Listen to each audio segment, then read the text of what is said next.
welcome back to the TMCJ podcast. We are in episode 68. We are one away from 69 and ill-prepared for it. Oh yes, that's our motto, and ill-prepared for it.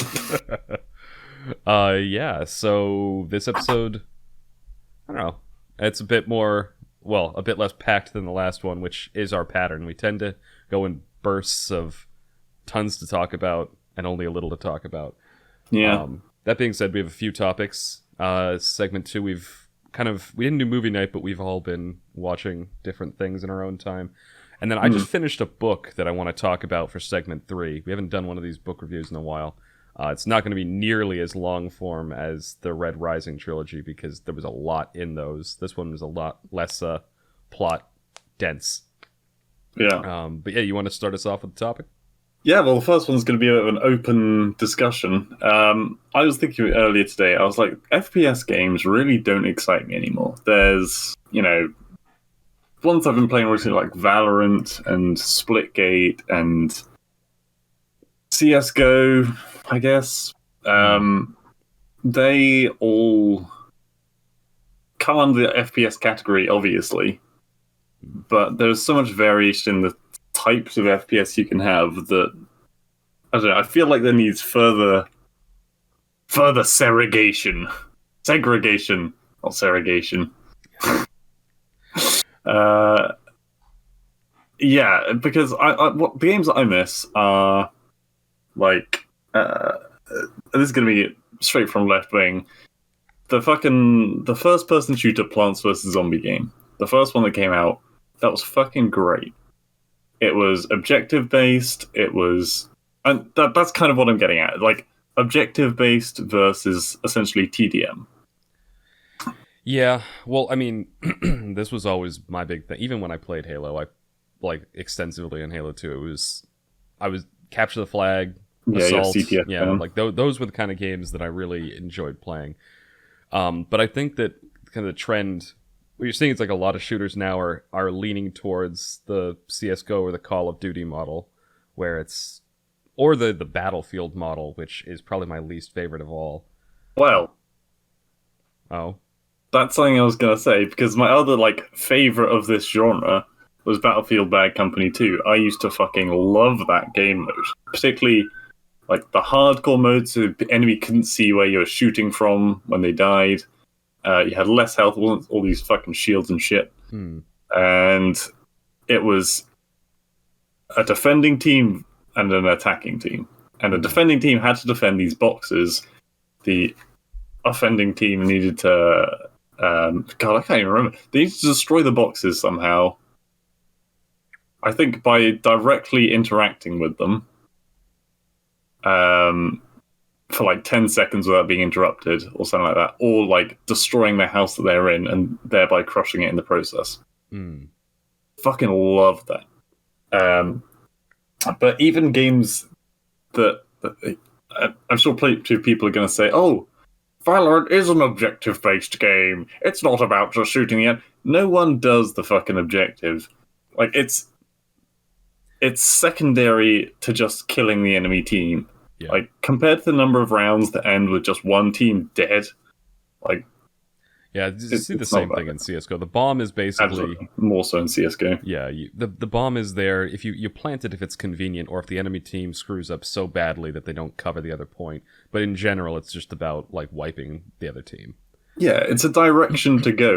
Rather than having the terrorist team just stay in spawn while the CT advances on T, it gives one side an incentive to move to the other side of the map.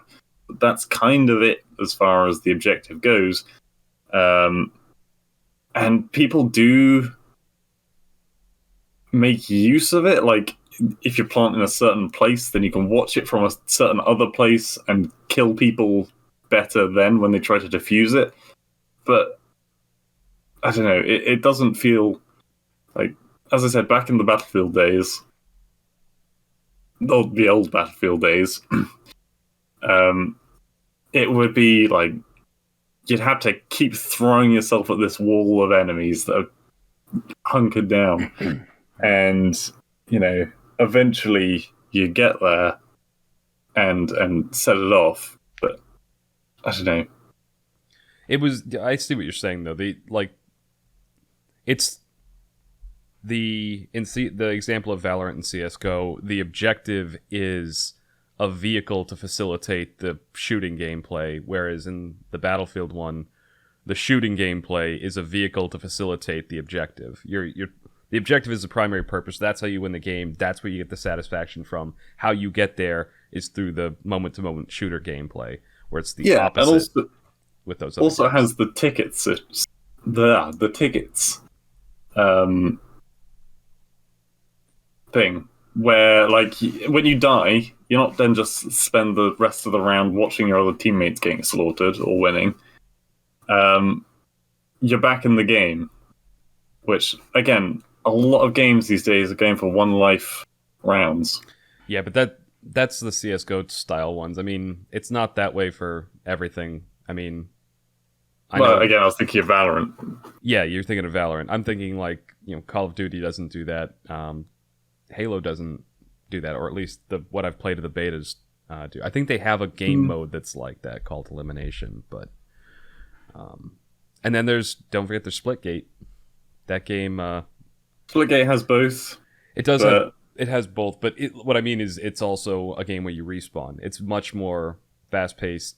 You keep coming back and keep. It is, and the objective moves around all the time, and most of the time it does. I mean, even a lot of the objective ones are things where you are holding on to something. Whether you're the VIP, so you just have to stay alive, or it's the ball where you just have to stay alive holding a ball. I think that this is something that isn't limited to shooter games, though. I think this is something that's true across the board. You saw a couple like massive franchises all get extremely popular by doing like one particular formula. You get the Far Cry series, with Far Cry 3, where they did the open world and it had a cool story, and everyone was like, "Oh my god, you clear strongholds, you reveal the map, all that fun stuff." And then you saw every fucking game after that. I don't know if it was Far Cry 3 or if another game did it around the same time, but if there were a few big sandbox games, and then everyone had to have a fucking open world sandbox. Like, that was key for everything.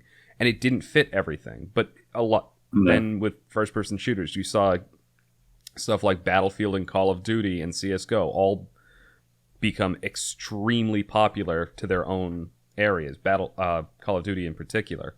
And so all the other shooters started imitating those formulas instead of trying to innovate on their own.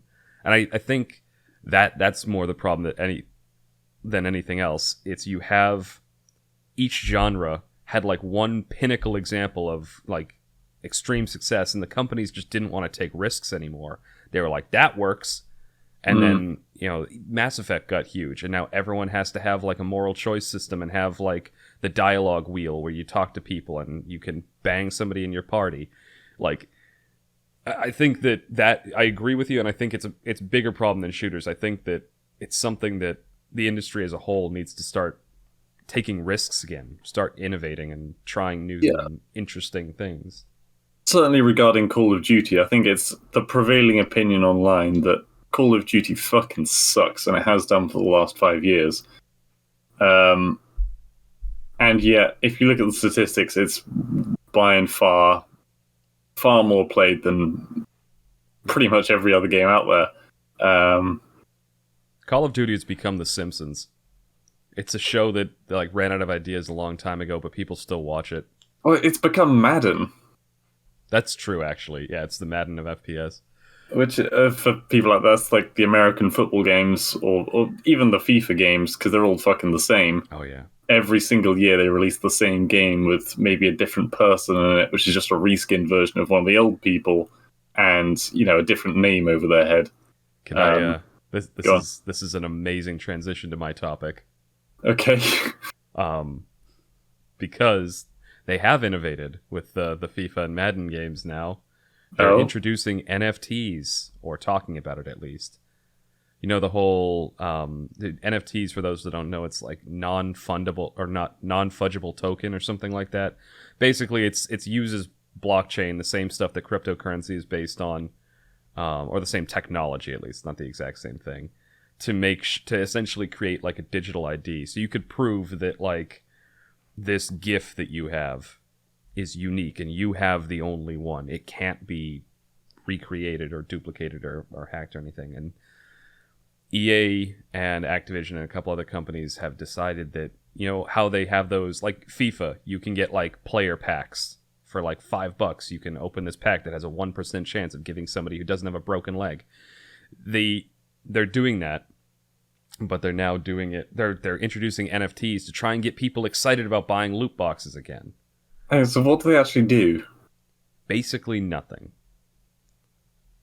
So all the in practice there is no difference, but in theory, what they could do is go like, here we're doing this special limited time thing. There's only going to be 100 of this, you know, card, item, whatever out there, and you can only get it from this pack. And there's a 0.05% chance. It's $2 a roll. Go for it, everybody. And then people are going to spend like $2,000 trying to get this thing that is going to be unique. Like, they're only going to be 100 of them, so they can't hack it, can't duplicate it, whatever. But it's still loot boxes, and it's still a waste of money, and it's still a kind of a dirty business practice. I'm not hearing anything new. That's what I mean. In practice, nothing's changed. But in theory, do they understand how like people that play games work? No, what they understand is how gambling works, because this is how you get people hooked on like slot machines. It doesn't even improve your odds. It doesn't, but what they've done is they've added a new layer of flash. It's like, would you play the old slot machine that just has a little bit of confetti and some sparklers, or you want this new slot machine that sings you a fucking song whenever you pull the lever?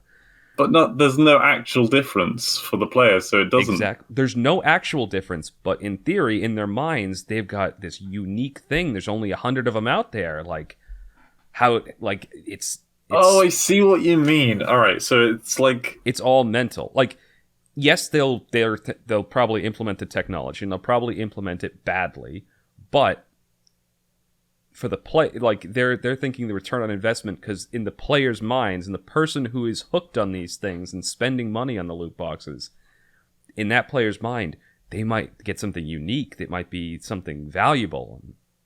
Specifically, what they've done is they've done a fucking Willy Wonka. Yeah, the golden ticket. Exactly. There's a gold. They haven't done it yet. This is something that they're proposing and talking about. And so they can say that so if two people on the opposite sides of the globe both roll a pack, and they open that pack at the same time, for example, then there's only one ticket left in the universe, then only one of them should be able to get the ticket. And that ticket will be uniquely identifiable, so it can't be hacked or duplicated or anything like that. Stupid. It's stupid, but I also think slot machines are stupid, and they're the most popular thing at casinos. Yeah, I didn't get that either, to be fair. But yeah, it tickles the the lizard part of your brain, which is like, ooh, give me the big shiny thing. It's not tickling my fucking brain. I know, it's just, but this is what they're talking about now. So yes, that's how they're innovating. They're innovating to find a new way to give you a shiny thing and steal your cash. If it was like the fucking Coke cans, but like, so say there's 100 of these special axes going out, right? Yeah. And your axe has the specific number for which one it is, then yeah, I can see it driving up the price. But that's just increasing the price on a night. Like, oh, I have an axe with number 69 on it. No one else has this on the entire planet. Because I'm the 69th. That is basically what they're talking about doing. That's just retarded. It will have like some kind of a unique identifiable code. There's other. Yeah, they're innovating, but not in a great. In a really fucking bad. Like, we've been screaming at the companies for years, and I'm not talking about you and me. I mean, like, the whole fucking internet have been saying loot boxes are trash. Get rid of them. The problem is they make tons of cash. Yeah. And like a whole bunch of governments are now saying, no, if you have this kind of stuff in your game, we are not letting you sell your copies in our state or country or Well, the whatever. Dutch told them, I think they had to be rated at 18 plus or something like that, or they have to be taxed because they have a tax on casinos and stuff. There was some way to do it. California did something as well. Yeah, I don't know if it was California. Maybe it was California. So, but I know the one I remember was the Netherlands. They took them to court, and I think the Netherlands is the only place that you can get like these games without loot boxes in them. But you basically are just playing for a shittier experience because they didn't change the ratios. You still have to grind to get the fucking things just as much as if to the people who are going to pay for them. It's this whole topic, by the way, is like a perfect transition to my second point as well. Oh, but I'm holding off on it because we haven't spent that much time. We didn't spend much time on the first point, and that was meant to be the big one. Yeah, so like, I don't know, like, not even look at Rocket League. Okay, I don't play Rocket League. I don't even really enjoy. Well, actually, I kind of enjoy watching people play it. I would. It's not a game I would ever play a lot of, and yet at the same time, I have so much more respect for Rocket League than I do for any of the FIFA, Madden, NBA fucking games. Because it was a unique concept.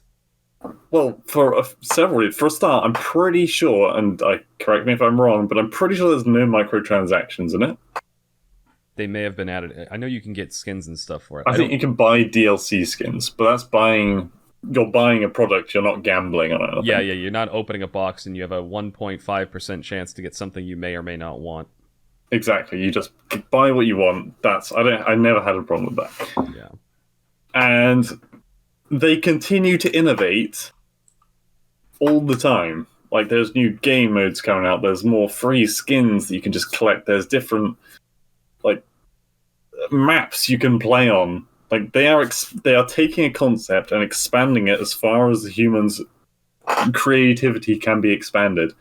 And that's something that really makes me appreciate a developer and sets aside, I was going to say, the indie developers from the AAA titles, because the AAA titles typically just need to grub money.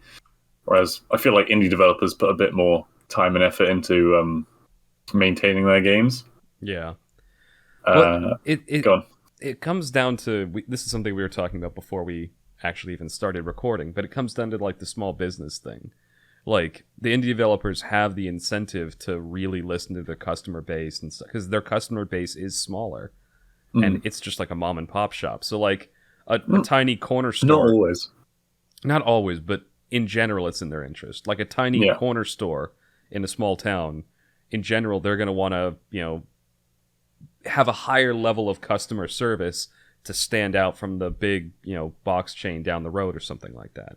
And I think it's the same thing with a lot of games.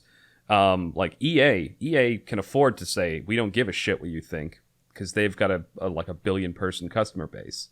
But somebody who, like the smaller developers who are making like, I don't know, Rocket League, we'll use Rocket League as an example. They have an incentive to listen to their player base and actually do stuff that they want and not alienate them.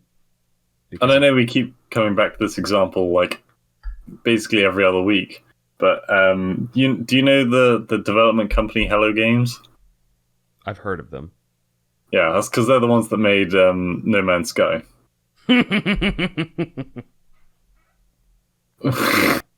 So that's what I mean by we keep coming back to it. These guys have been putting out free DLC for like years now, I think. And I still haven't forgiven them. Well, that's the thing. I think it's like you've got a puppy, right? That they went and like shat on the carpet when they were 2. And you're like, we're very disappointed in you. And it spent the next 3 years like being the best little dog ever, trying to make you happy with them again. And I can't be mad at them. Now, I look at him and I've already forgotten the incident. They've melted my heart. And me, I'm a bitter, vindictive old man. So yes, I still haven't forgiven it. You're still kicking the puppy. I'm still... No, I think I'm less mad at the developers and more mad at Steam. Because in my mind, I was like sold something based like on fraudulent claims. and they would not refund it. So, Right. I think I spent for an entire year or so, like every week, I would send a refund request on that game just because I was bitter, and I kept getting rejected. And I think I actually got like a warning on my account at one point to stop doing it, but I kept doing it. Yeah, well, I mean that's the divide between you and me, like me. I mean, we are very different gamers. I paid $60 for nothing, basically. Yeah.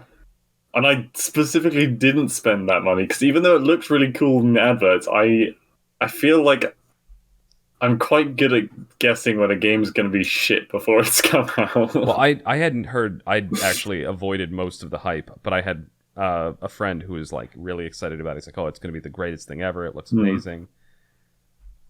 That's the thing, people are like, when someone comes up to you, he's like, you can travel to different worlds, you'll have a spaceship, you'll meet all these strange and colorful and wonderful creatures, you can mine stuff, you can shoot stuff. I'm like, okay, cool. You mean sport? There's not actually, if you took all of those things I just mentioned, that's not a game. Like, there's no reason to be doing any of it. There's no story, there's no objectives. Those are just things. That's not necessarily... So, games like Minecraft, there was no objective to that when it first came out. And well, that was to create, was the objective. Yeah, that's what I mean, is that... But it has no real objective. You have to make that objective up for yourself. Like, if you don't create anything, there's no consequences. There's, whatever. You could run around just, killing wilderness, like wildlife. You could go around also, ranching. Getting diamonds and stuff was a Minecraft thing. But I mean, saying Minecraft, it's like saying, someone's giving me an Etch-a-Sketch. Why is there no objective and story mode on this thing? But that's my point, is a game doesn't need an objective to be entertaining. It just it needs to have... The problem with No Man's Sky was there was no content. There was an objective. You were supposed to get to the core of the universe and go to the big Rubik's Cube thing. And then it would just put you back at the beginning and you'd do it again. But there was no content. To get there was just empty space. You go down to the planet, you kick some wildlife, you get some carbon, shove it in your fuel tank, fly off, go to the next planet, repeat, and then eventually you get to the cube, it says good job, and then puts you back at the beginning. Also, I didn't even know about the cube bit, to be honest. Yeah, there was an objective from the beginning, it's just there was no content. Well, what always put me off about it was that you couldn't create anything. Yeah. And to an extent, you still can't really create anything, and it's kind of a fault, not of... It was a bad design choice, I think, where they... you can't like paint or draw into the game. That's a really bad way of putting it. There's a bunch of specific like floors that you can create, as in FLOOR, and specific walls and specific roofs. So at the end of the day, it's pretty much always going to look the same. I don't know. That it's just we've gone quite far off the point, haven't we? But this, what you're saying there is another point for the whole innovation thing. Where this is a problem with open world like survival games. Minecraft had crafting and building and all that other stuff, and so did like a couple other ones like DayZ that got really popular. And now everyone has to do it. Like every game needs to have a crafting element. Every game needs it. They don't. And so it's like, yes, building mechanics are nice, but it wasn't absolutely necessary. They could have potentially built a really big and interesting game without that. But they just didn't have anything. And I think the more a game focuses on crafting, the lower age the specified audience, I kind of think. Really? Yeah. So if you think about like Fortnite, for example, they throw in crafting and there's fuck tons of kids. You could also say it's because of the cartoony art style. Go on. I'm going to counter your point there with Factorio. That is not a game aimed at children. And that game is entirely about crafting. Yeah, yeah, okay. In fact, you craft, but everything and then you craft craft things to craft more. the things you craft in that aren't crafted for being pretty. Yeah, but So you're right. But I need to adjust the statement. And the thing is, in Fortnite, you're not building something to be functional or aesthetically pleasing. What you're doing is seeing how quickly you can throw a floorboard underneath you, so you can leap over somebody's head and shoot him in the ass. Like, it's the objective is very there's different. Definitely a lot more creativity, should we say, in the way that things can be laid out on there than I don't know. I don't watch Fortnite, so I guess it's fair. I've played it. I'll give you this one. Jake used to play it a lot, so I've played it once because he installed it on my computer when him and Kevin were down, and I tried playing it, and that's really all it's.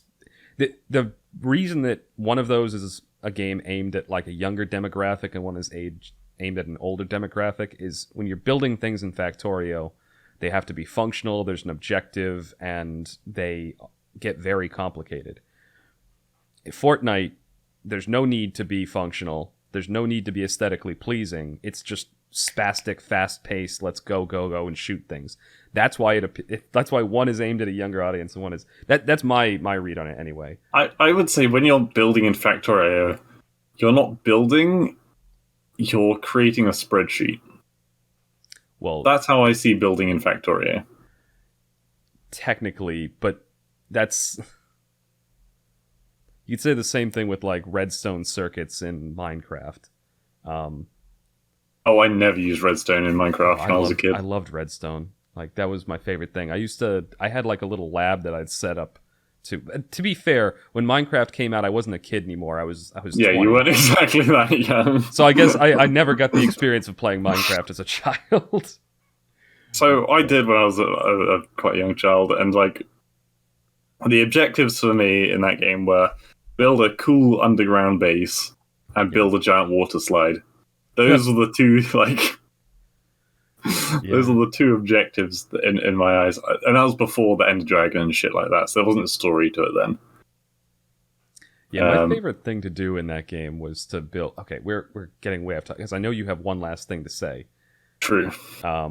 So we're not going to talk about Minecraft anymore. Come on, what was it? Okay, you said it was related to the whole loot box thing.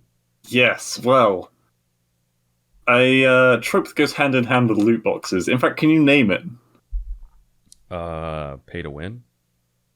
I mean, it is pay to win in some games. I'll give you one more guess. I don't know. Battle passes. Oh God, yeah. Okay, I should have gotten that one. Yep. Okay, so as you've probably seen, I've been playing a lot of Deep Rock Galactic recently. I did see that. And you can probably see where this is going. Did they add a battle pass? Battle Rock Galactic have added a battle pass. Which when I saw it, my fucking blood drained out of my face, and I was like, oh shit. And then I remembered that Deep Rock Galactic does not have any microtransactions in it, aside from paid DLC skin packs. So it is the best version of the Battle Pass, which you very rarely see, where the Battle Pass is free, and all you have to do to win it is to put effort into the game, which is what I love to see. There's no premium version of it. You just fucking play the game, you get the points for it, you get the special extra loot that you would have not gotten, but you're still doing the same content in game. Yeah. Battle passes, I mean, they make a lot of sense, and I do like the ones where there's not a paid version. Yeah. But it makes sense because it's a nice non-manipulative way, at least it's not super manipulative way, to keep your audience coming back to the game, because people are like, oh, I'll log in and I'll play a couple games because I want to get the points for this thing, and I want to, or they'll have like the daily rewards or something like that. That's a decent way to keep your player base coming back and interested in the game. But yeah, no, the paid ones always annoy the hell out of me. And it was laid out really nicely. There's a single terminal in the hub area, which has 2 screens, and that covers, well, technically it's 3. The third is like the in-game lore reason for why it is happening, and they are actually progressing the story in that. Okay. What was that smile? No, I'm that's an extra level of effort I wasn't expecting, that they actually integrated it into the story. Yeah. So there's like a rival mining company has entered the planet's area, and they employ all machines. They've added a new mission where you literally go out and sabotage the enemy's shit. There's fuck tons new enemies. It's a lot of fun. And there's a bunch of new cosmetics, weapon cosmetics, color schemes that they've added, all this different stuff that goes along with it. And yeah, I've been really enjoying it. It's brought me back to Deep Rock, even though it's a game that I bought years ago, and every like half a year or so they bring out a new big update, and it brings me back to it. This is what I was talking about, where it's one of those companies that gives a shit rather than moving on to the next big thing or making a bunch of paid shit. Yeah, there was there's a company that oh god, excuse me. Well, what's the company I was thinking of? I mean, Splitgate did that for a while, that they kept making it better. But I'm trying to think of I can't think of it now. To an extent they did this with the Halo Master Chief Collection. That one's been out forever, and they keep adding in free stuff. They're just like, hey, now it's out for PC, and also, hey, now you can play ODST, and they didn't charge for that. It was just, you just got it. I think that you just got it. I don't think they charged for it. Or they're like, okay, now, Halo Reach is on here. Like, I do like it when a company cares enough about the product they're putting out to keep coming back and giving some updates for it, and that's always that's always a plus. That's kind of the thing that divides. And I was wrong. It wasn't free.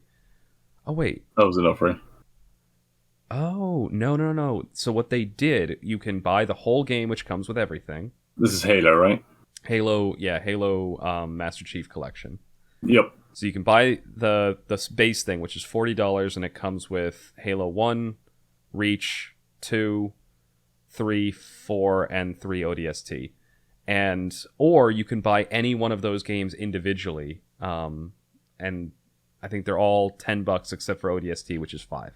So that's a really interesting model. So you can buy the whole thing, and it does come with everything. And if you already owned it and you didn't have those other things, you just got them for free. I mean, that's just like a bundle buy in Steam, where quite often companies will say, buy all of our games for a cheaper price or buy them individually for slightly more. That's the way it is now, but my point was that the game was already out, and they just added a whole new chunk to it. And they could have made it buy separately DLC, but instead it was just part of the package. If you already owned it, here, you get it for free. Yeah. Sorry, I just remembered one other thing relating to Deep Rock. They've also released... all the classes have an extra gun that they can use, which there are people who have been playing this game for so long, and just an extra gun makes things so much cooler. So you know how I said the other day I was playing the assault class with that like small cannon basically that fired missiles? Yeah.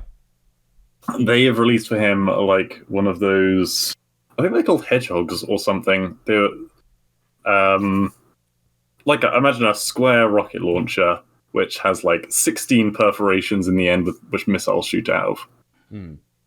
Like really cool, just content they've put in for free, and I haven't had to pay a dime. Go on. That is always the nice thing, is when games like that, they continue to update them, they continue to support them.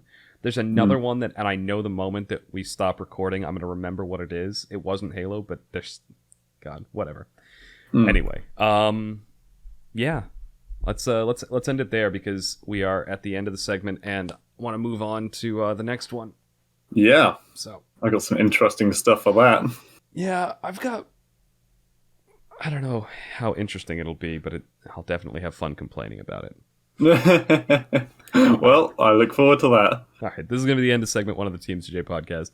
Thank you all for listening, and you'll hear us again momentarily for segment 2.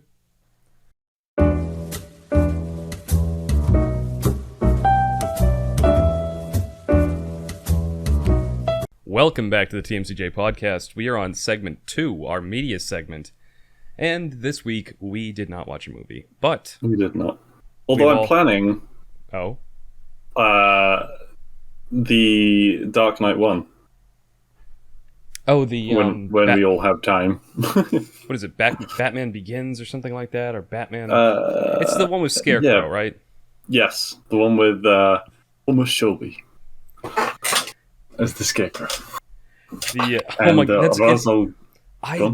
It took me a long time to realize that was the same actor. Like, I'd already seen a bunch of Peaky Blinders before I pieced together that they were the same person. And Liam Neeson as Ra's al Ghul. Yeah, that was a good one. I really liked that one. So. But yeah, no, today we are going to be discussing... Well, first off, the other night, and I say the other night, I mean about like a week ago, Scott, Mass, Nick, and I, collectively as one, watched the first 2 episodes of Arcane. Oh, okay. I've been looking at that and not sure if I want to give it a try. What's it like? So, well, first of all, the conversation was like, oh, great, Kaiser's not in that channel today. Let's fucking watch.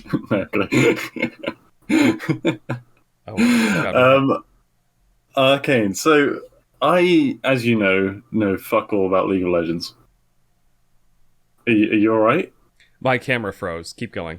Okay, it looks like you're meditating on my screen. No, yeah, I know. It froze while I was blinking. Anyway, just keep talking. So, yes. It's very distracting. The Arcane. So, yes, I don't know many of the characters, but I do know Jinx. And she is like a very young girl when this starts. Mm-hmm.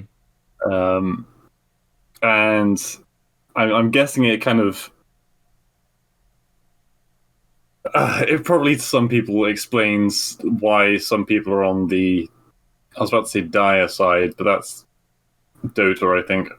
Why some people are evil and why some are good. I think it takes place, if I remember right, it takes place in Piltover. Yeah, it does. Yeah, so there's criminals, and it's essentially like a steampunk city, and so there's people who are on the wrong side of the law and the right. I don't know if they actually have faction names, but... Yeah, it reminded me a lot of We Happy Few, although without the drugs. And yes, so there... I'll try not to say any story and just give my impressions of what happened. Yeah. They made a lot of... game references that were kind of shunted in a little bit dumb. Yeah. Well, I say a lot. They didn't make that many. They were just very obvious when they happened. Yeah, enough to be noticeable. Yeah, like, these guys were sitting in a pub. I can't remember what the pub was called. It was The Last Drop or something. Mm-hmm. And the bartender's talking to these 2 patrons who are being cunts. And he finishes with the line that's meant to be badass, but came off just kind of cheesy, in my opinion. He finishes with, "You're in the lane now." Oh my god. Which I get it, but it's not very good. That being said, the characters are all quite. Well, no, not all of them. Some of them are quite well put together. I can differentiate them from just generic everyday characters you get in some productions. You kind of want some characters to do well, others you want to do poorly. And yeah, but most important thing, which is the thing that will really... It's the magnum opus that will bring you to watch this.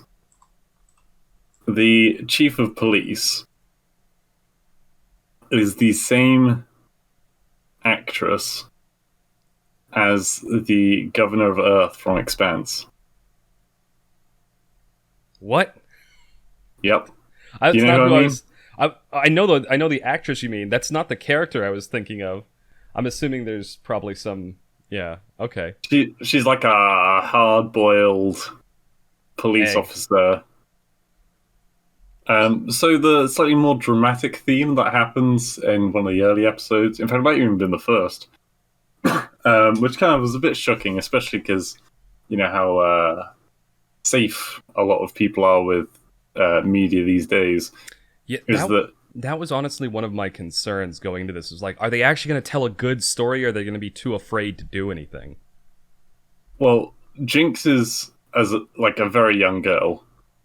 Is running away from some people that essentially want to take her shit and kick her in the head. Yeah. And she's hiding around this corner, and then she pulls this canister out of her pockets, right? Opens it up, grabs a handful of nails out of her pocket, and starts like chucking them into the canister, seals it up, throws it around the corner at this kid that's chasing her. Oh, God. And then it doesn't go off. Hmm. But just the very fact that they had a child making a nail bomb and throwing it at another child is so risque. Jinx is a fairly dark character to begin with. Like, if even the backstory that I knew about her from playing the game, like she's some kind of deeply traumatized person who is just she's essentially like a terrorist for Piltover, like blowing shit up and yeah. But in this, she's essentially a 6-year-old sweet innocent girl. Yeah, and but this is a backstory, yeah. Like in the game, she's much older than that. And then she's throwing fucking nail bombs at people, and it's like, whew. They started her off young. Not long later, she's like the runt of the group. This other enemy gang that was chasing her and her friends. Well, her friends were straight up fighting the enemy gang. She ran away. The enemy gang leader, they were all beaten to shit. And the enemy gang leader is like, pulls out a knife when he's like bloodied on the floor, and he's like, I'm gonna fucking cut you. And it's like, ooh, he's pulled out a knife on her. And then he kind of drops it and fucks off when just the protagonist leader is like, you don't want to do that. And I feel like that was meant to be the most dramatic, significant point, because it's like, ooh, the kid's got a knife. Fucking the little girl just pulled out a nail bomb, and you're expecting to top that? Like, that's going too far, is it? Yeah, one of those issues where maybe the writing staff didn't understand how people would react to one or the other. But yeah, there's a lot of references. There's the fucking cymbals clapping monkey. You see, there's one of the characters who I don't know has like a picture of himself holding like a hammer that's the same that they have in the game, apparently. There was a point where Scott was like, oh, that guy's, I can't remember his fucking name, Gerald or something. It was really stupid, like Steve, something like that. Okay. And he was some kind of magician character, and Twisted Fate? And no, it was a really basic ass name. Okay. I played that game for 10 years and I don't remember half the characters' names. Yeah. And well, there's like 140 characters, I think, now. There's quite a few. Like that. But what I mean is, even characters that I played a lot of, I would just call them the dude with the sword or something like that. Is Jace a character? Jace is a character, yeah. Has he got a hammer? Yeah, he does. Oh, okay. Yeah, Jace. But this isn't the guy that's got. So Scott was like, "Oh, that's Steve," and then like 2 episodes later, a completely different character comes up and he announces himself as Steve, and then we all pause the video and we're like, "Ah, Scott, you're wrong." So yeah, I think that they've got quite a few of the characters from the game. Not all immediately recognizable. Yeah, but I mean, the story itself, again, as someone who doesn't really care about League of Legends, is really good. I actually really enjoyed it. I mean, they had a lot of room to kind of build up the lore, because there really isn't a lot of lore in the game itself. Like, there's the basic stuff and what you can piece together from character dialogue and whatnot. Blue's choking. Oh god, he's dying. Okay, I'm gonna check it out then, because I did enjoy the lore of the games, at least what I know about it. Yeah. And Piltover was one of the settings that I thought was the coolest, so I'm really excited to see what it is. I'm glad that it isn't. It sounds like it's okay. And I might have more to say after I watch a few episodes. But That little fucking furry's in it. Timo. Okay, game. Yeah, it's ruined. I'm not watching it. I hate that character. I don't think they did it badly. That's good. I think it's a show that, honestly, I think I would pitch it as someone who has never played League of Legends more than I'd pitch it as someone who has played League of Legends. I think it's easily a story you can enjoy if you have never even heard of League. I feel like if you have played League, then you might find some little niche thing that's not quite right with the game or something. Well, and that's what they needed to do. They needed to make something that was an appealing story first and not just a whole bunch of references. So it's something that it sounds like people who have played it will enjoy and people who haven't played it will enjoy. Because people who have played it, they get to see their favorite characters on screen and fleshed out and learn some of the lore. The people who haven't played it, they have to be able to enjoy it for a good story. And if they can, that's good news for them. Yeah. I mean, if you don't get the lanes joke, it really doesn't do... I mean, if you don't understand the joke, then it probably makes a lot more sense. Because he's just like, okay, this district is called the Lanes, and it's probably like a bit of a grotty, mugger central place. That was terribly put. It's good. I'm really enjoying it. All right, I'll check it out because that was my one worry. I kind of like it keeps popping up at my feed, and I'm like, I'm gonna watch it now. All right, I just finished watching a series. So despite I used to watch quite a bit of anime. Like it used to be a genre or a type of media that I consumed pretty regularly all throughout like my childhood and then into college.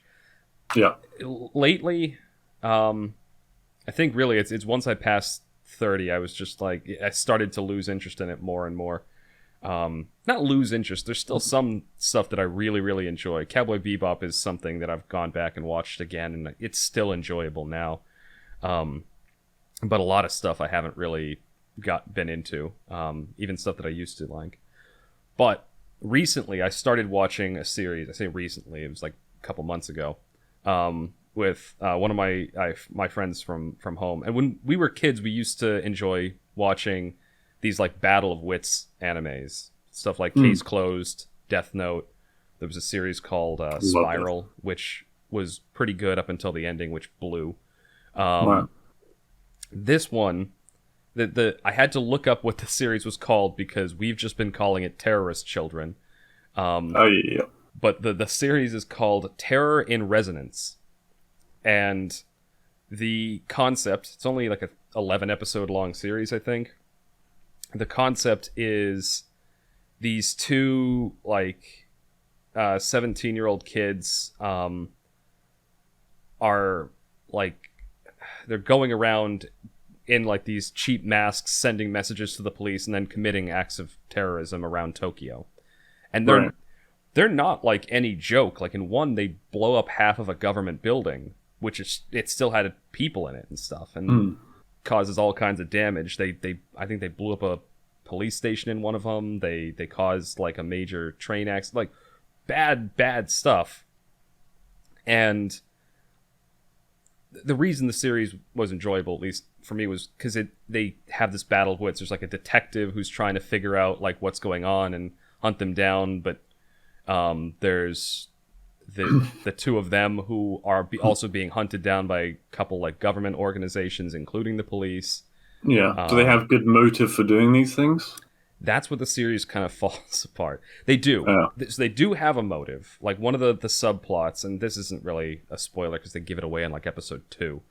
But their motive is that they were like there was a secret government program in Japan, like post World War II, to try and build back up to their old glory. And so what they did was they found children and tried to find a way to essentially engineer savants without any of the normal like social repercussions.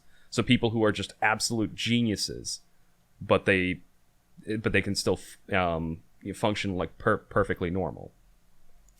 And these kids were all part of that experiment, and most of them died, is what you find out. And these two that are causing all the terrorist incidents, they were the ones that escaped. And it's the impression I got, it was like it was them taking revenge on society or on the people who did this to them, or Right. Something along those lines. Like they needed to, or they were trying to send some kind of a message. It Like wasn't, they've got parent issues. basically. There was some kind of a message that they were trying to get across. It didn't click with me. I might like rewatch the last couple episodes again to see if I can't figure out if I missed something.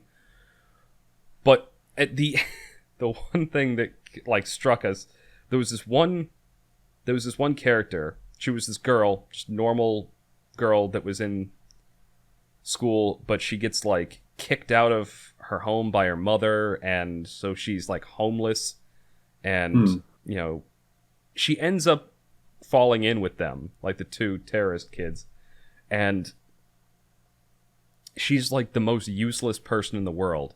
She just sits there whining and almost gets them killed like twice an episode.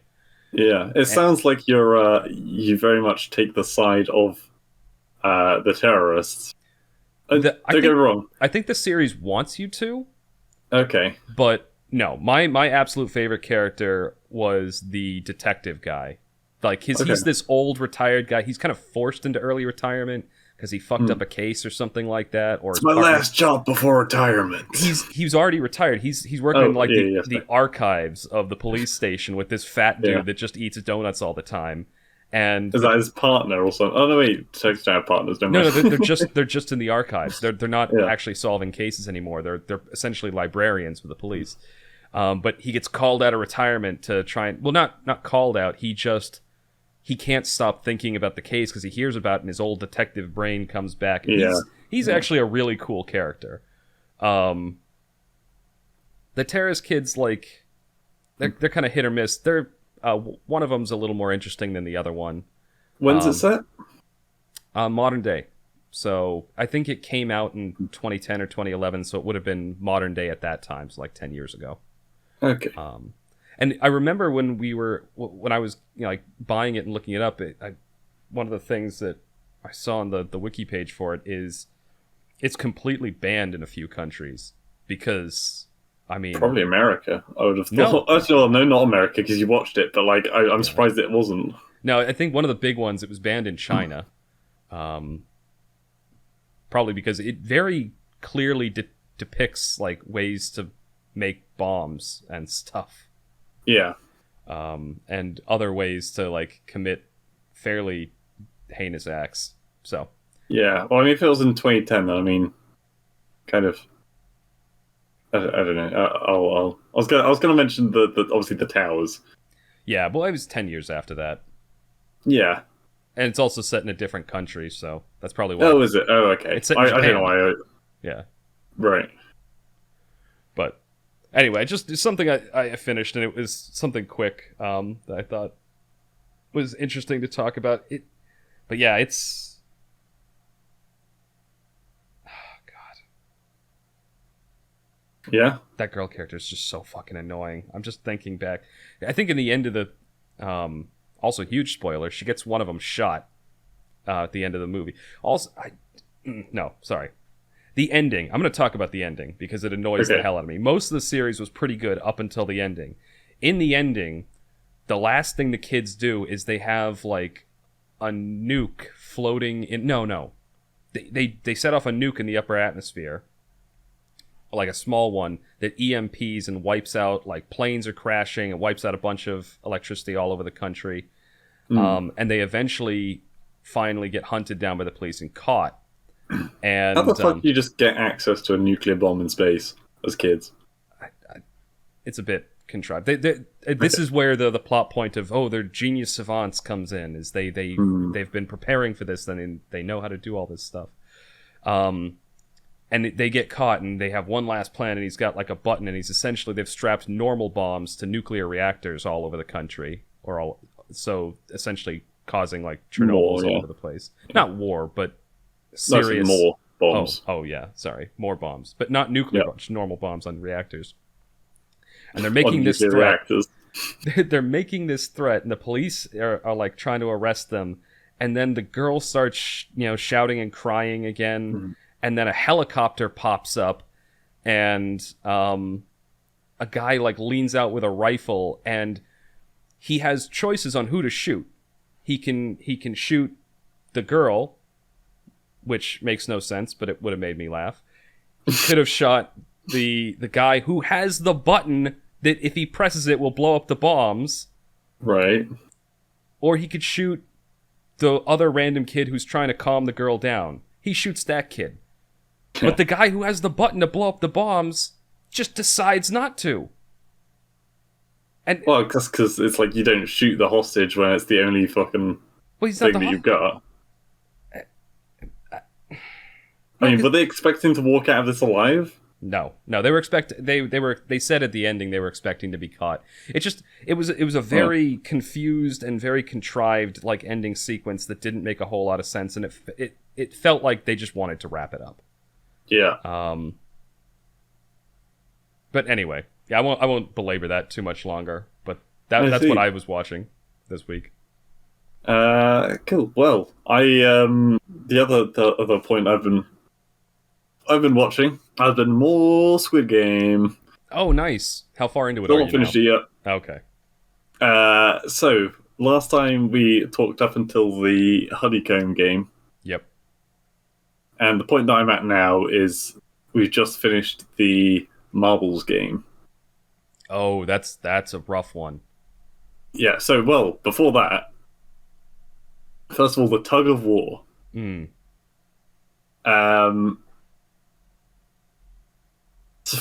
don't know. It was alright, but it wasn't a very memorable game. Yeah. It wasn't. I mean, it was basically, in my mind, that game was there to establish, like... That smart is better than strong. Well, no, that the old man actually had value to the team. Yeah. Because up until that point, they're all together and they're like, oh shit, this is awful. It also was there to show that the gangster guy, like, the whole thing to set up the hatred between him and that woman. Well, yeah, they fucked. That was before it. Yep, that happened. And then she did that to kind of secure her place with his strong team, and then he kicks her to the curb right before the... Yeah, because the doctor whispers in his ear. Yeah, and lets him know that you need strong people for this. Yeah. Which, I mean... I don't know. You don't fuck crazy. No, that was a bad move. To put it bluntly. Yeah, the tug of war... Also, I feel like there was better ways they could have done the tug of war thing. Especially because the moment one side dropped off, I was like, great. Now the others are just going to get dragged off the edge as well. I was like, okay, there's a guillotine. Yeah, there's a guillotine there, but it's like, that's... they could have... I thought the guillotine probably could have dropped a little sooner. Yeah, they left it fucking late on the main character's one. For a while, yeah. Yeah, they left... Well, so they left you on a cliffhanger, literally, at the end of one episode because, they're just about to finish that tug of war. And then they do the running forward strat. Yeah, so the other people fall over and then pull back and then pull them off. Yeah. Yeah, which... That's not a bad strat, but it didn't look like they had that much room to begin with. Yeah, I mean, it was one of those things where they were crazy desperate because they had been winning and then they got pulled back again. And yeah, I don't know why they didn't just re-engage the lean back strat. So I should clarify for those that haven't seen the series. The game that's happening is 5 people. Is it 5 or 6 people? 6, I think. 6 people on either side of a rope. They're big on this really high up platform Tug of war. 8. 8. Okay. 8 people, high up platform.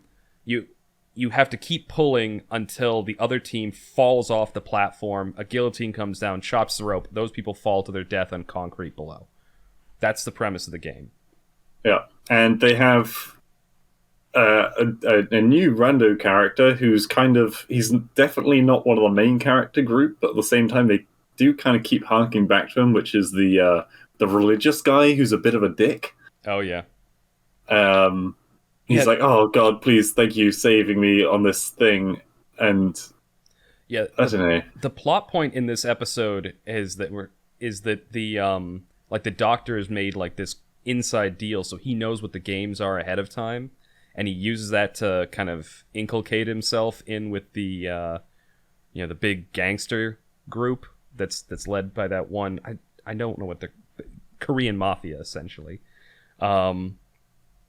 And he lets them know that you're going to want like strong men for this one because he knows it's tug of war.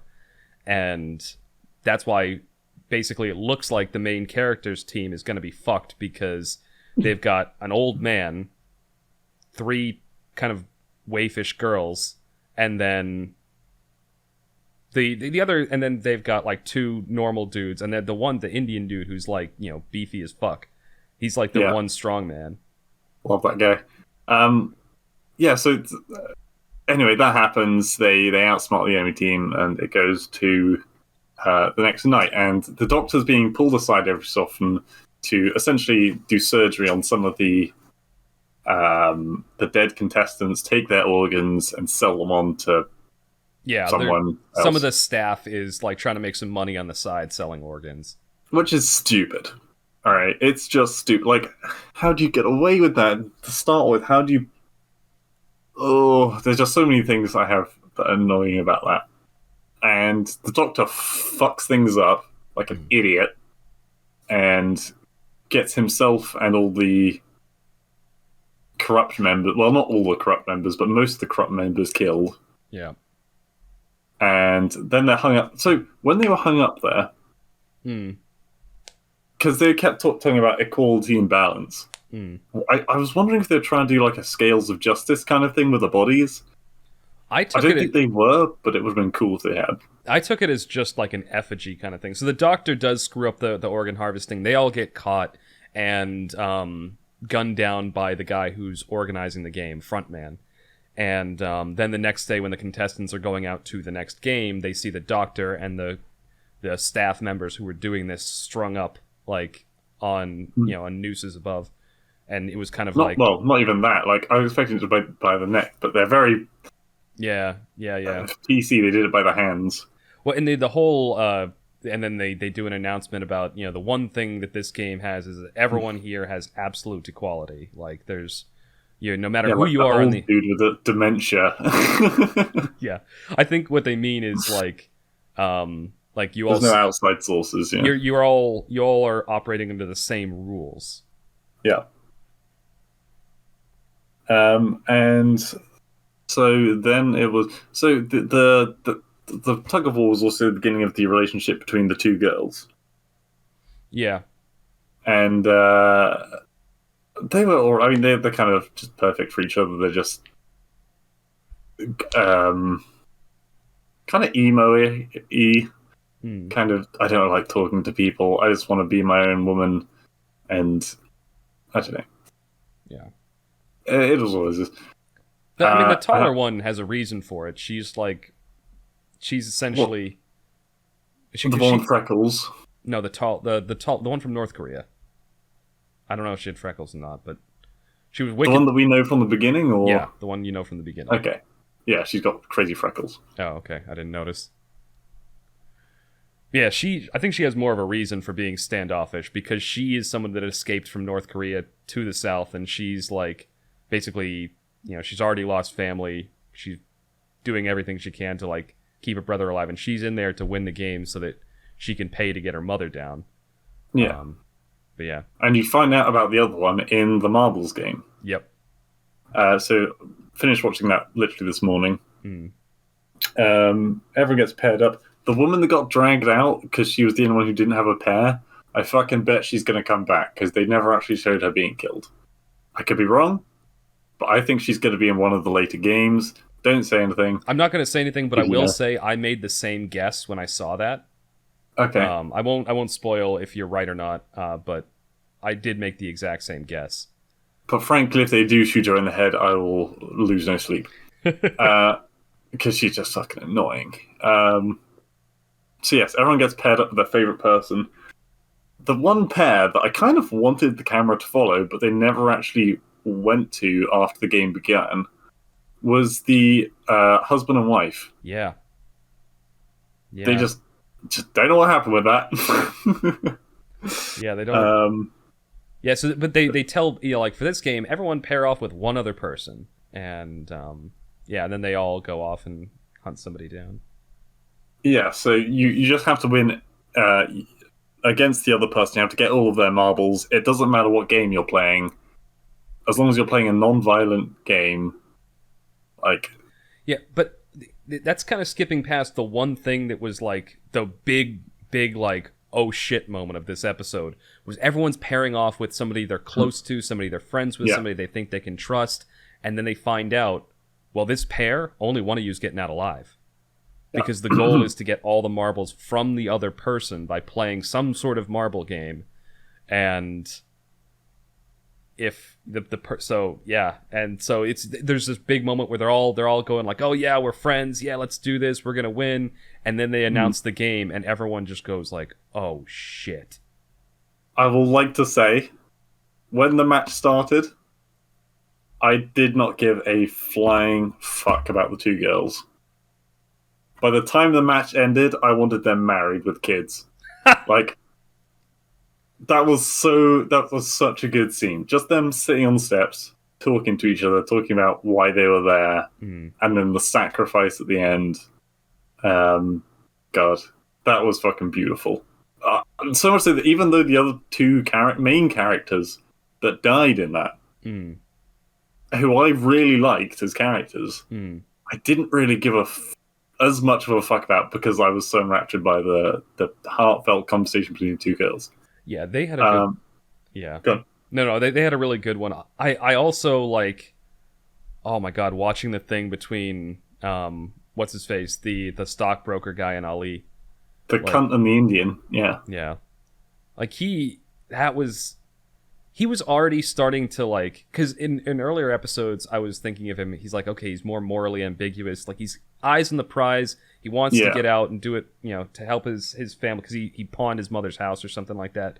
It's like, okay, I can see him trying to make hard decisions, but it was at that point where I'm like, okay, this guy he has principles until they're inconvenient, and then he doesn't anymore.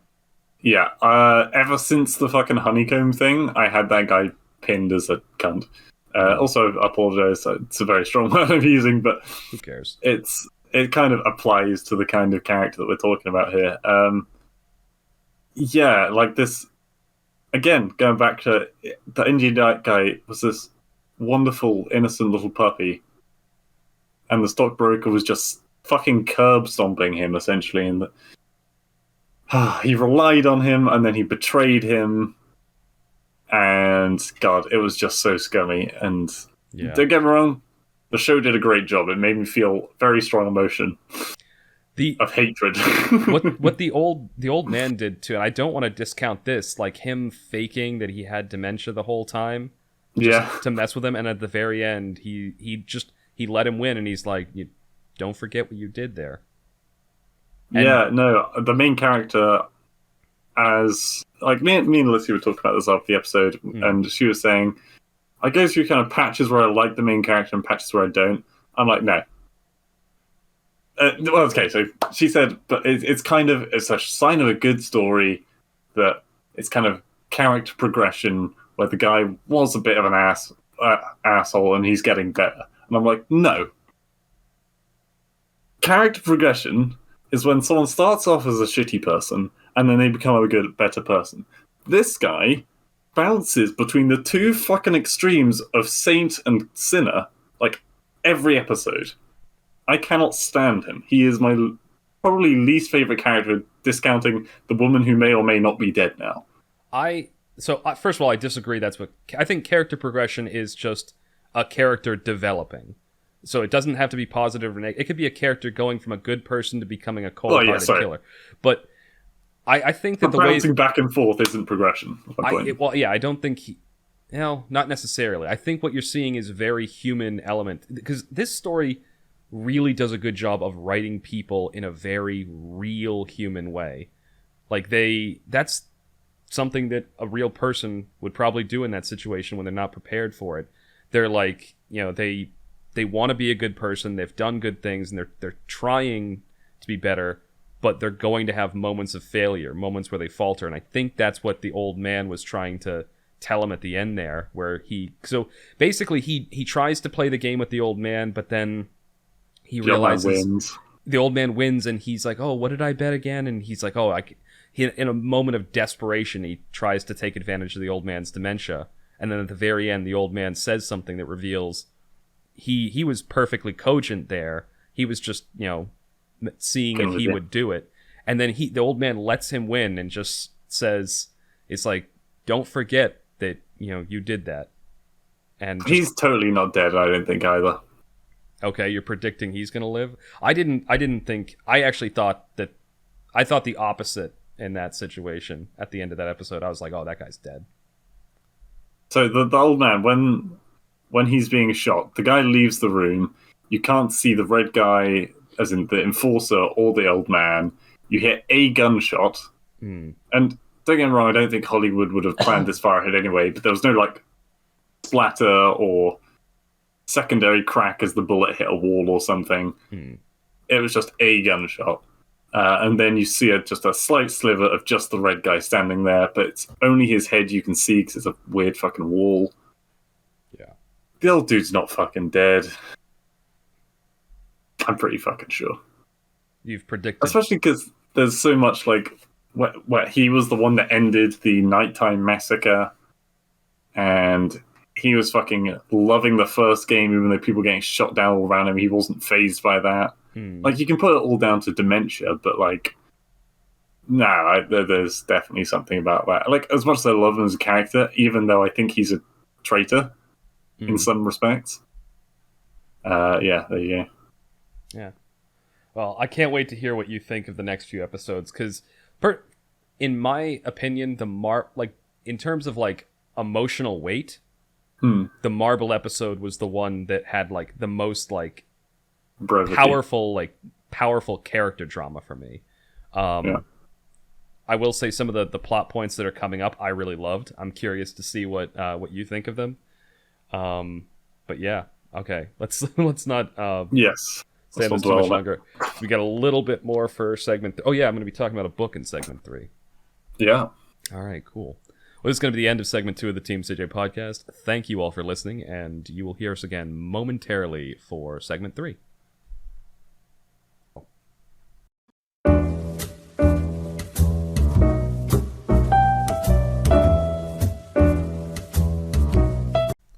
Welcome back to the TMCJ podcast. We're on segment 3, our wild card, and we're going back to talking about a book again. Mainly because, what haven't we done in a while? Been a few months since we did a book review, and I just finished an audiobook. It shouldn't go on nearly as long as the others because it's not really a plot-dense book, but it was an entertaining, in my case, listen to, because I was listening to it on audiobook instead of reading. The book was called Going Home, and I think the guy who wrote, the author's name is A American.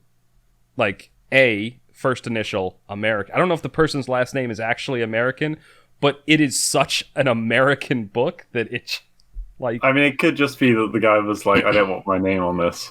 Quite a few people do that. Yeah, the author of the Animorphs when I was younger, I think her moniker was K.A. Applegate. Right. It was just initials and then a very generic. Yeah. Anyway, the plot of this book is basically a prepper's wet dream. The people who they stockpile supplies and that.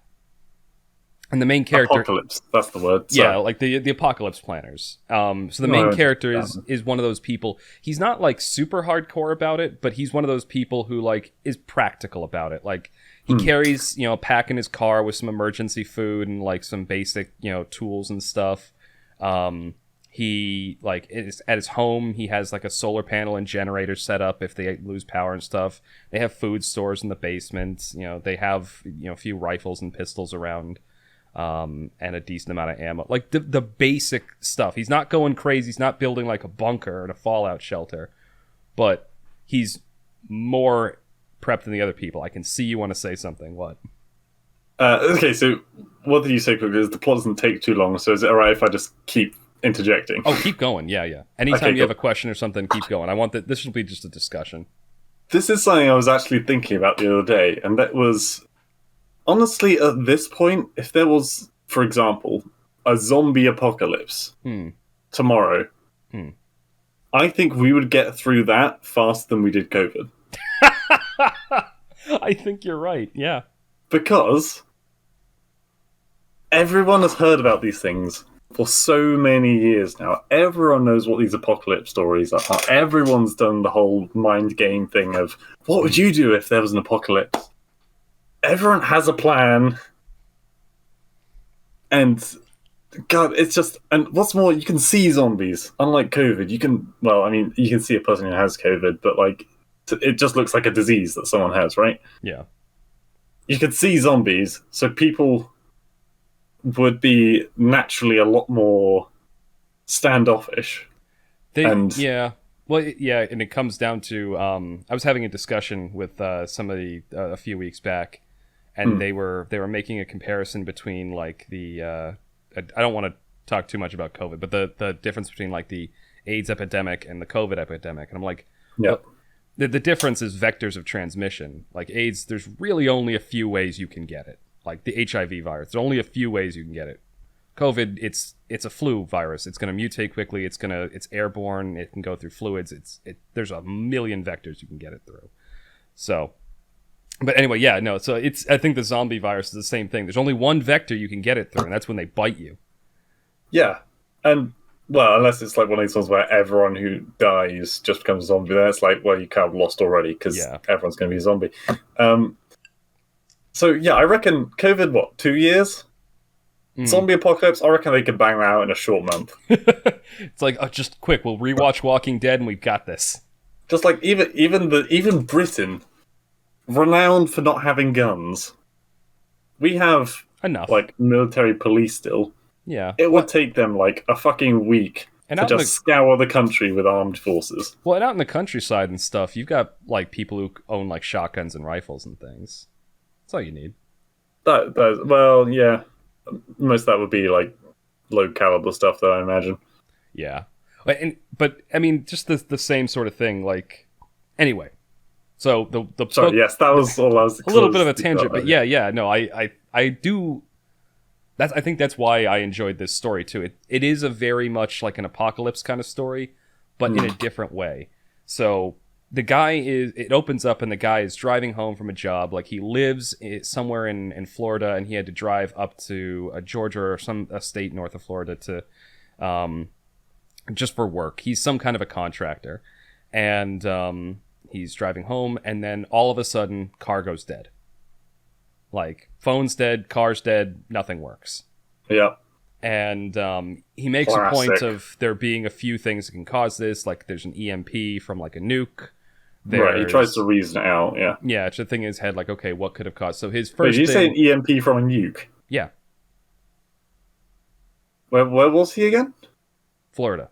Or Georgia. He was either in Florida or Georgia. He was on his way back to Florida. Okay. And again, but no, this is him trying to reason out. It's like, that's one thing that could have caused it.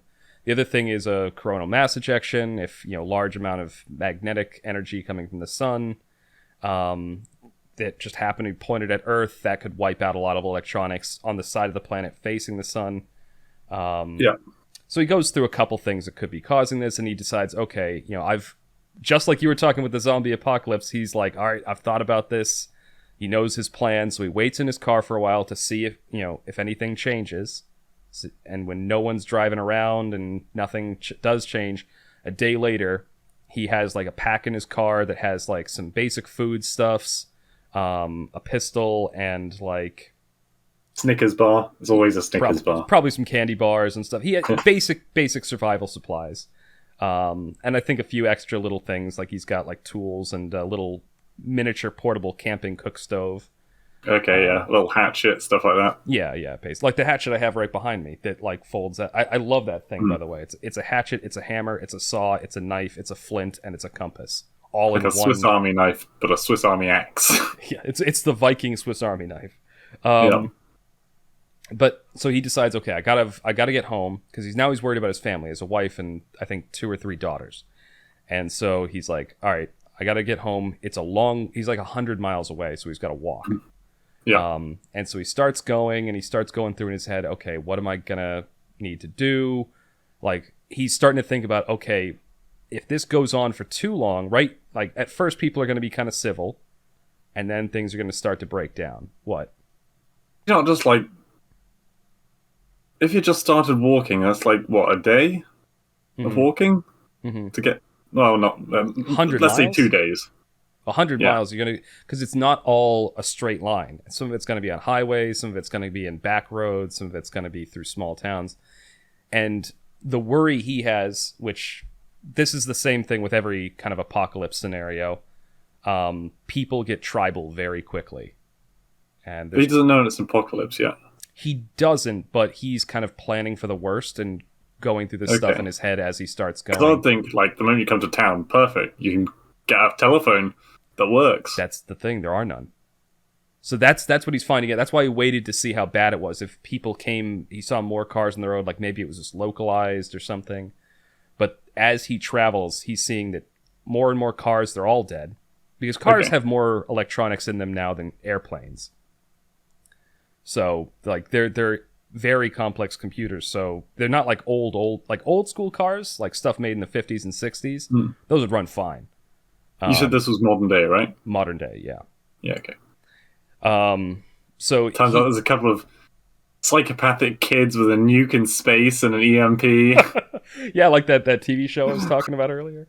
No, but so he walks on and makes it to, like, he sees other people on the road and some people asking for some water and stuff like that, or just no. At first, people are just asking, "Oh, hey, do you know what happened?" And everyone's kind of friendly and amicable, and he's like, "Oh, yeah, I don't know. Could be this. Who knows?" And they say, "All right, well, good luck to you." And he says, "Good luck," and he moves on too. The first sign of things, then he reaches his first town, and again, it's only been like a day or so. So, like, there's a small convenience store and stuff, and so him in his mind is like, cash is only going to be worth something so long. Like, after a while, people are going to realize cash isn't going to be worth much in terms of survival. And so, first convenience store he finds, he pays with as much cash as he can, like, basically unloads all of it, and then buys, like, water, canned food, like, anything he can travel with to load up. He wouldn't be able to carry that much. They do make a point that his pack is, like, uncomfortably heavy. In the book. So that's one of the things that slows him down is... I bought all the Root Loo roll at that store. Yeah, he doesn't buy all the toilet paper. He's a little bit more practical than that. But no, he buys like basically what he can carry. And he does make a point that there are things that he wants to buy, but he can't because they're too heavy. This book is extremely explicit on the things that he's buying. Like, to the point where they're talking about, like, brand names of the knives that he's carrying and stuff like that. And I don't know if they made them up or if they're real things, but they're very specific about, like, oh, this is the survival equipment I have, and this is, why it's nice, and it's made of, like, hyper nylon and some stupid stuff like that. I specifically bought Diet Cola for that extra 15% off. That's the level of detail they get to. And it gets a little annoying at times. Like, I imagine for somebody who's really into this whole prepping thing, they would love that. It's like if you're really into, like... Like a checklist, yeah. Yeah, really into sci-fi and stuff, and they go into detail about the physics and everything like that, and if you're really into it, then I feel like it's that, but with prepping. For me, it just was like, okay, can we move on? I don't need to know, what brand of MRE you bought. Can we just go on? Anyway, so there's a lot of inner monologue, and when he's leaving that first town, this is where the first signs of things breaking down is. Like, there's some local, like, gangster, basically. Right. street thug who's like taking advantage of this thing to try and like shake down people who are walking through the town.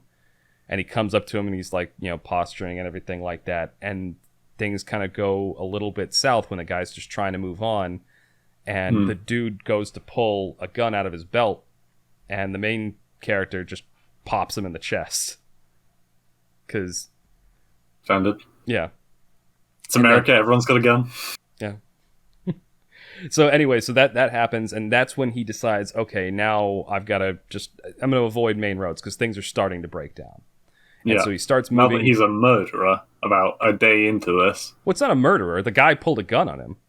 Yeah, he still fucking killed the dude. Well, yeah, but that's legal self-defense in the U.S., especially in Florida. Okay, my point is he murdered someone, not that he's a murderer. Also, I hope he fucking yoinked his gun, because that's some value right there. Yep, he looted him. Right off the bat, he looted him. He took his gun, he took some cash out of his pocket, and I think the guy had weed on him, too, so he took that, too. Is that a limited edition Funko Pop? I do remember reading through this, and I'm like, he's 2 days in, and he's already operating on, like, video game logic, and he's looting his first kill. Gotta start checking those toilets for the guns, like in guns. 7 days. Oh my god. It did strike me as this guy made the transition very quickly, but I think at this point they'd done enough to establish him as like he is completely like pragmatic in this. He is single-minded in that like I need to live and I need to get home to my family. The book is called Going Home, so there was a degree of stuff that I would have expected for that. Anyway, eventually he travels through the woods for a little bit, and he has like his little camping sleeping bag, and they talk about the ways he has to try and keep warm because he doesn't want to light a fire for attracting attention and whatnot.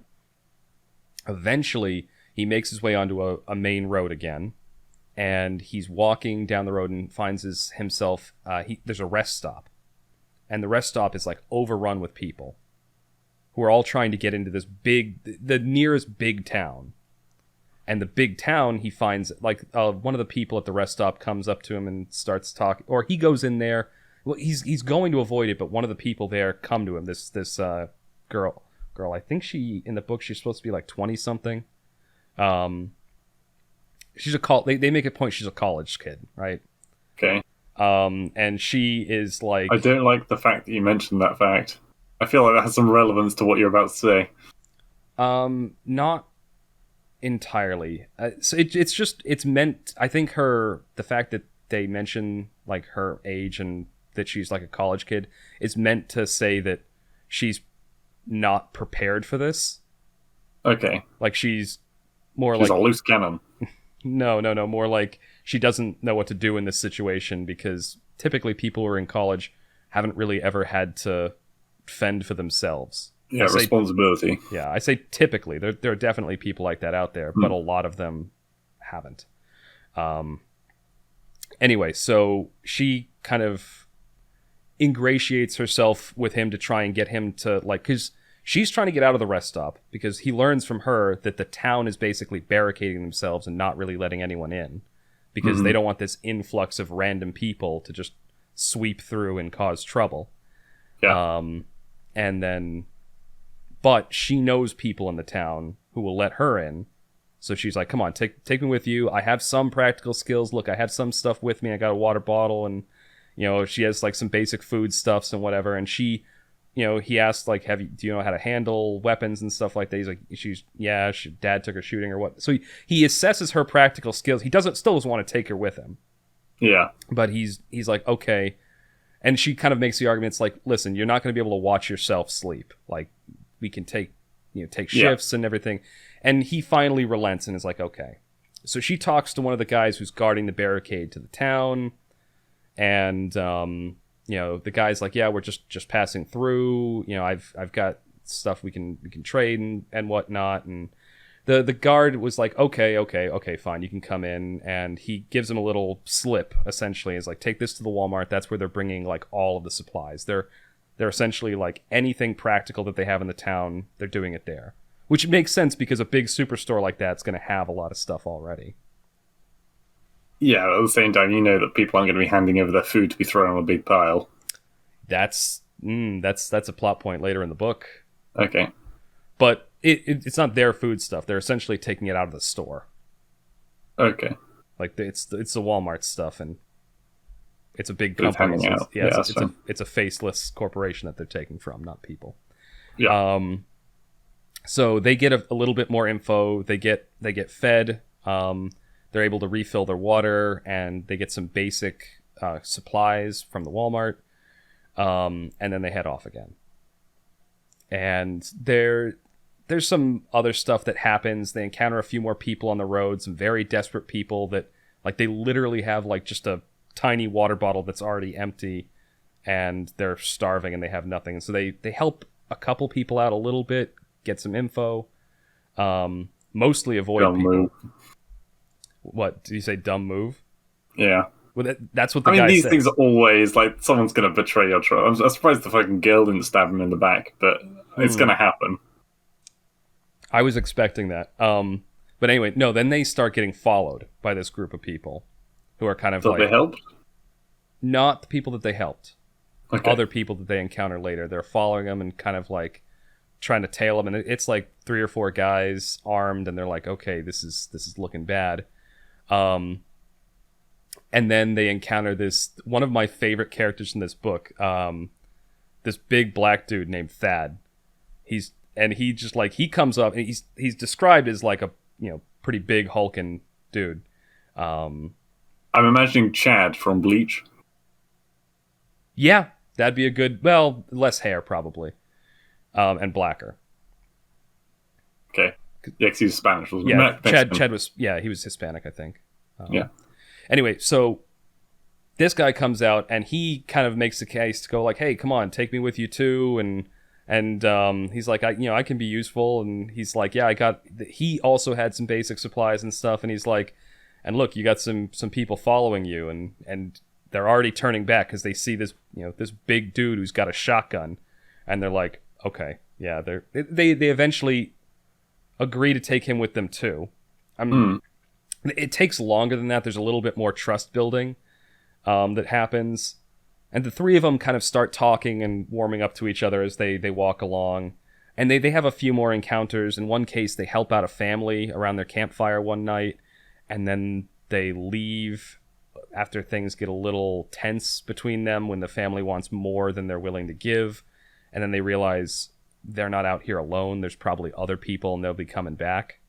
And it leads to an armed confrontation between this essentially roving band who is using the family's kids essentially to get supplies off of people. Yeah. And if they won't give them the supplies, then they kill them and take them. Yeah. Big confrontation.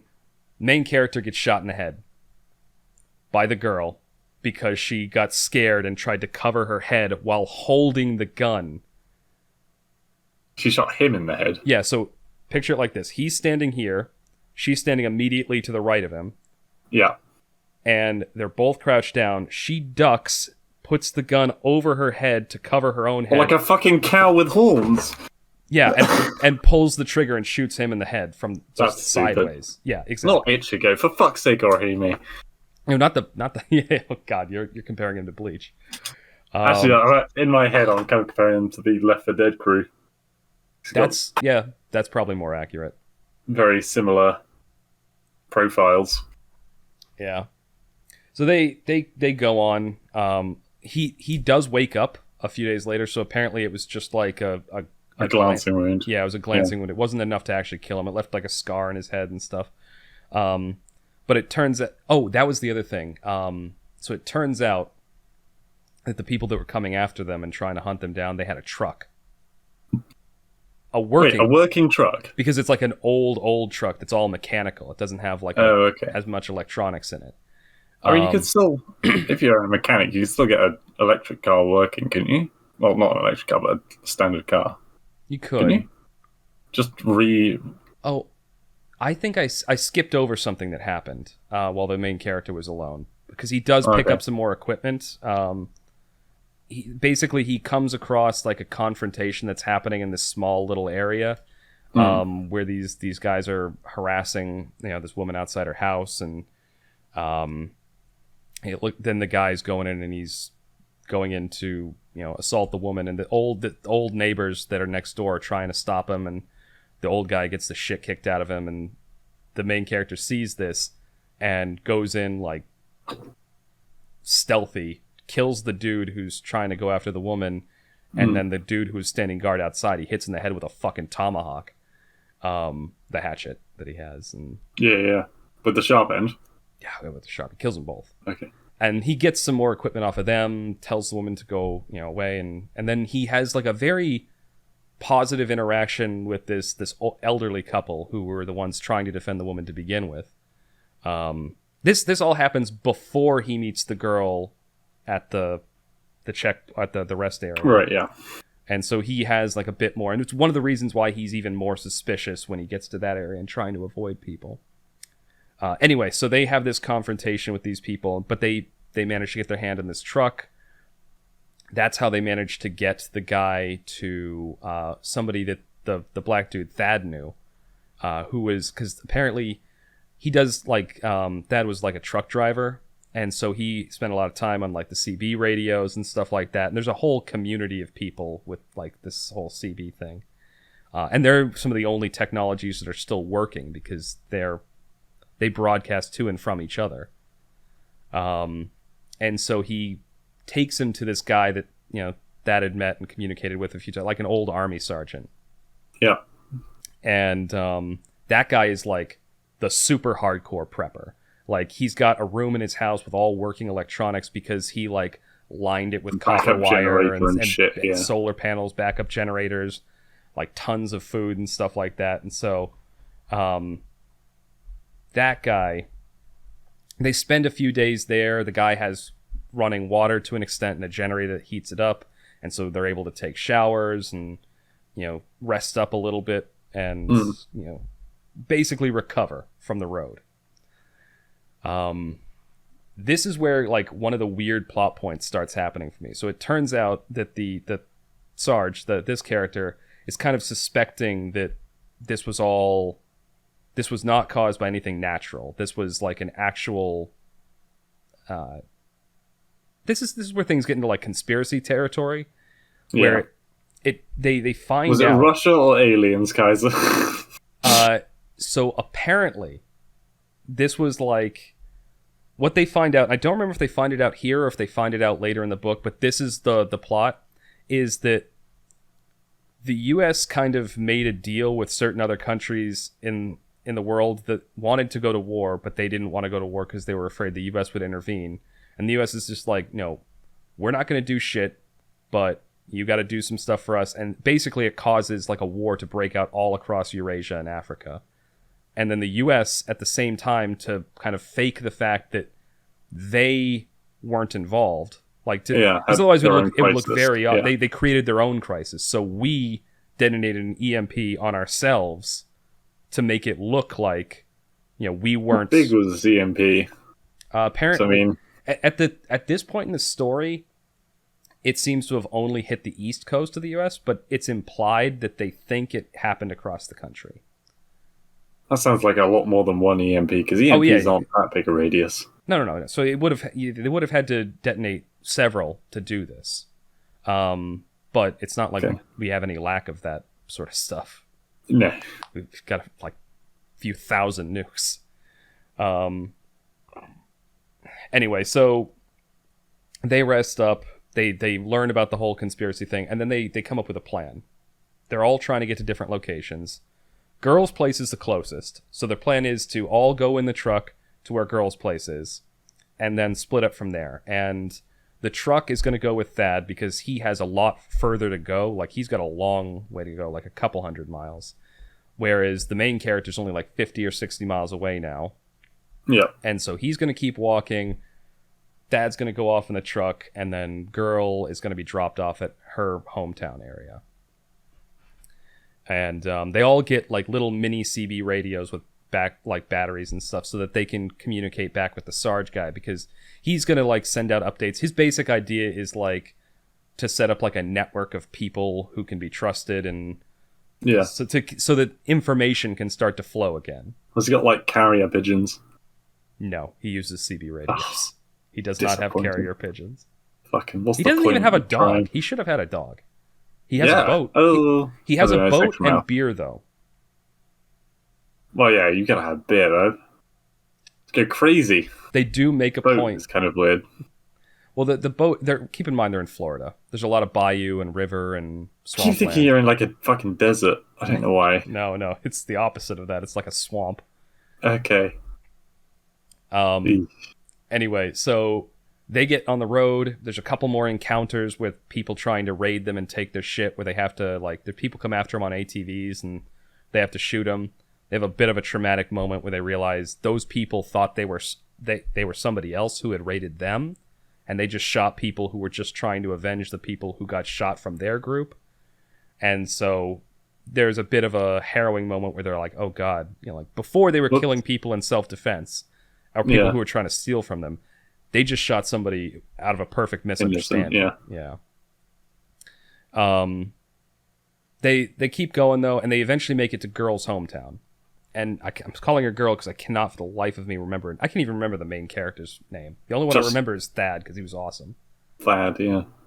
I'm just hearing his Chad every time. Basically, that's him. He is a Chad, and he is Chad. The reason that I can that we're going through the plot fairly quickly is a lot of things these things happen very spaced apart, but there's a lot of interpersonal conversation. There's a lot of internal monologue and world building that happens, but that's more for it could be enjoyable if that's your kind of thing. I was kind of bored by it a few times. This was a book that I had on when I was doing chores around the house, so I had something to do. What? Hang on. So if it was the plot dictates that only a very particular part of the country was EMP'd,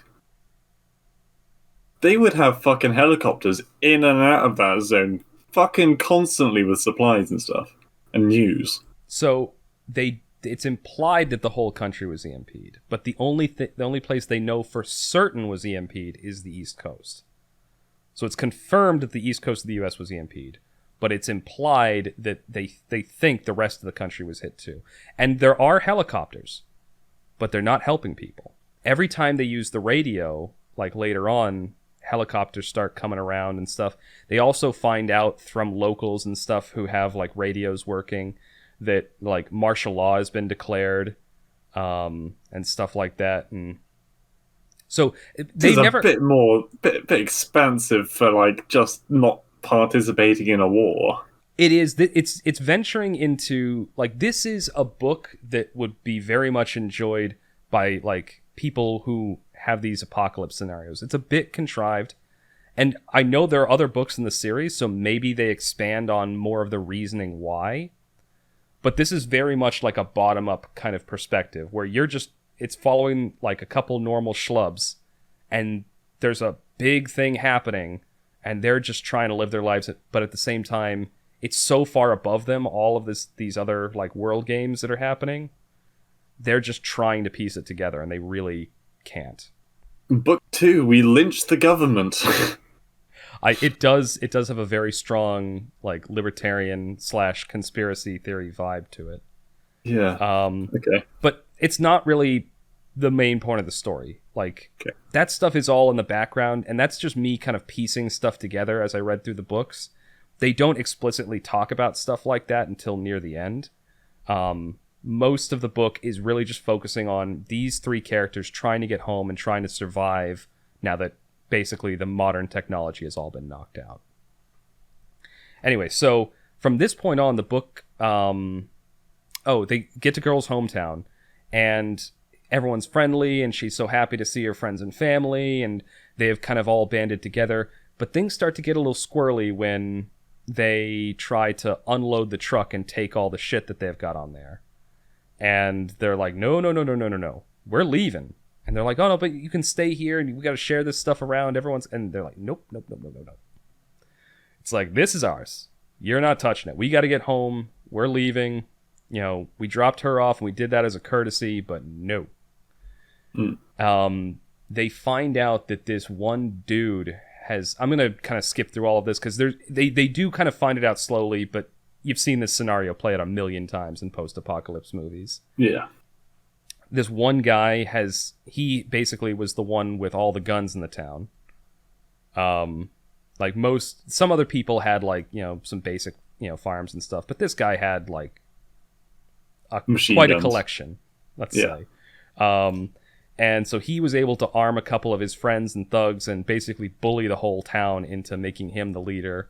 And he stockpiles the supplies, and has the stranglehold on the food, on the weapons, and he has a couple armed thugs that do his business. And they find out that he, like, some guy in the town who kind of snubbed him, he's basically locked up the guy's daughters and was not kind to them, let's say. And when the two main characters find this out, they're like, they go ballistic. First of all, they set a trap, kill that dude, and then take out his thugs too. I think they get them drunk and then like burn the house down while they're inside or something like that. So it's a fairly brutal scene, but it's fully justified when you find out like everything that the people have been doing. And so there's this moment in town where like basically the townsfolk like break down because they went along with this, but they felt like they didn't have a choice, and it was like they did horrible things, or they allowed horrible things to happen because no one stood up to these people. Because people would have died if they'd stood up to them, but they probably could have taken them down. Yeah. Anyway, so they have that happen, and then this is where they split off. So they drive a little bit more, and then Thad goes off in his direction towards his home. Main character goes off to his home. And this is where it splits. Now there's 3 perspectives. It keeps switching between Thad, Sarge, and the main character. And so main character, he makes his way home. He has a couple more encounters. He encounters like a religious cult that that tries to stop him and save his soul, and he eventually just gets away from them. That's a fairly minor scene. Thad has a couple encounters on the road with people like throwing rocks off of overpasses to hit cars and try and rob people. Sarge gathers a couple of his old army buddies, and they set up shop in this like he has like a house out in the bayou where it's kind of secluded and out of the way, and they all basically renovate it, get it set up so they have their own little base camp where they're trying to figure out like what happened to everyone and talking to people. And then you find out like near the end of the book that like FEMA, like federal agents are essentially coming into places to try and enforce martial law, and some of the locals are being cooperative. Some of the locals are like, no, fuck you. There's some confrontations. I think the main character at one point sees these guys who were out on the lake, and a helicopter gunship like mows them down. And then at the end of the book, he finally does make it home. His family's okay. His basic community has been fine. Things are getting a little rough, but they've kind of banded together and organized and things. And then the big plot reveal. There's a radio announcement that's made. Every town has been distributed like a radio for the ones that didn't have it. Or they tried to get the message out. And the big message about it's martial law. Everyone is required to turn in all your weapons. Everyone is required to turn in anything more than 3 days worth of food. Anyone caught hoarding will be either arrested or shot or whatever if they resist. And so it's gone like hardcore military police state. And that's where the book ends. Okay. So yeah, lots of ground they could cover still. Yeah. People wouldn't. I don't know. People would just fucking get their electrics working again.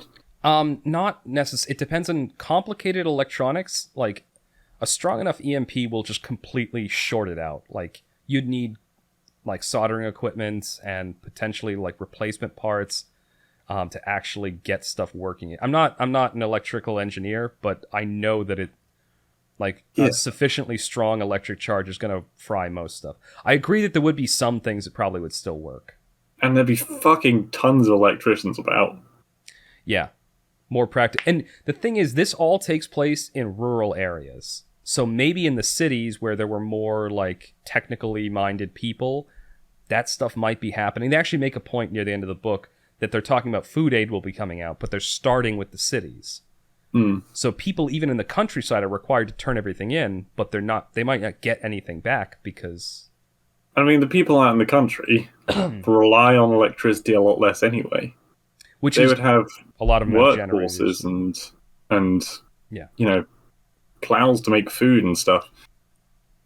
Yeah, well, I don't know about that, maybe. But a lot of them would have like their own gardens or stuff like that. A lot of people who live out in the country. I mean, when I was growing up, we lived in the suburbs, but even then, my mom had a garden where she grew like vegetables and stuff.